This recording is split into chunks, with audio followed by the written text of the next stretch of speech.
Churchill and the Bengal famine. You see, the problem I have with this story is that people don't really like to take into account history as a whole and don't like to have proper reading comprehension when it comes to taking into account what actually took place during history. They like to point the finger at individuals just because of a viewpoint they may have had and then try and blame them for something that clearly one person could not have full control over. You know, yes, Churchill was a man that had views that may have that came across racist, bigoted, classist, all of that. Just look at where he came from. He came from he came from a very aristocratic background. People of that time from aristocratic backgrounds all had this kind of mentality.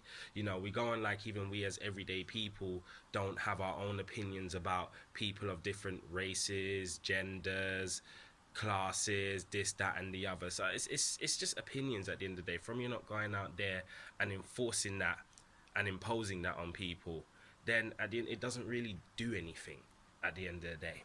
But even moving on from that, you know, people talk about say how, you know, just because he was so-called racist, he, you know, prevented food from he was complicit in the whole famine and stuff like that. Look, if you look at the facts, one, you look at Burma, the main supply line, Japan was all up in there, you know, and it just disrupted the whole production of rice throughout the whole of India. You know, inflation, prices were going up everywhere. People in poor communities were struggling to be able to afford food. You know, you had natural disasters like the cyclone, which although didn't destroy most of the rice population immediately, did infect and spread a lot of disease throughout the rice population.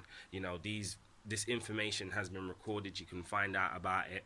You know, also as well, rice production numbers in terms of, you know, how people calculated them and things like that, you know, they weren't done very accurately. And you got to bear in mind that India in its past has been no stranger to famines. You know, it's just that the Bengal famine was one of the most major ones that were recorded because, you know, during the time of the war and that. And you got to bear in mind, everywhere around the world was suffering from the effects of the war. The only people that really somewhat prospered was America. You know, they boomed from the war. But Britain was dealing with its food shortages as well. You know, at the end of the day, food wasn't just so easily available in Britain itself. I mean, the amount of rationing that was going around at the time. You try living in that time and you try and go to the shop and buy a 6 pack of eggs. See if it was that easy. You wouldn't be able to do it so easy. You know. So people, you know, you can't expect. I don't know why people expect this one Britain all the time to somehow be capable and responsible for taking care of the entire world, like Britain has some ultimate worldly duty, all just because of ideologies and concepts that people don't even really have full understanding of. You know, there's so many factors that contributed to that famine. And it's not as if to say that Britain didn't try to send aid. I know people try to say the thing like, oh, Britain cut off aid from Canada. Yeah, they cut off aid from Canada because they didn't cut off aid from Canada. They just said it's no point because it would have taken too long. And instead they went to Australia. And even when they were sending supplies over there, it still wasn't enough. The famine and the food shortages were still going on. It is a terrible thing that happened. It is a tragedy throughout society, throughout history. But tragedies have happened all throughout history, and we can't just all of a sudden pin them on one person unless you have credible evidence to show that this one person is responsible for a lot of that happening.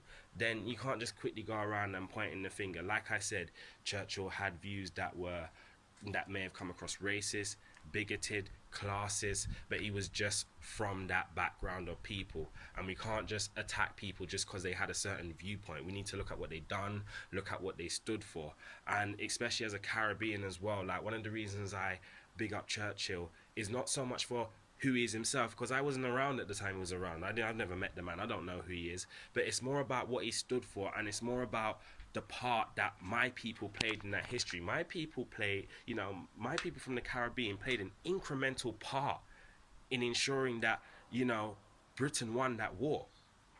You know, and we did it and our people did it under some of the harshest of conditions, planes that could have gotten taken down easily by the weather, you know, going up against anti-air fire, going through the dark, cloud coverage, low visibility, and our people managed to pull that off. Like, jeez, you see me, you know. So at the end, and to me, that's a history to be proud of because it represents why I'm here today, why I'm able to enjoy this free society as a British-born Jamaican. And to me, that is something to be proud of. And to me, that's what Churchill represents, and that's why I big him up.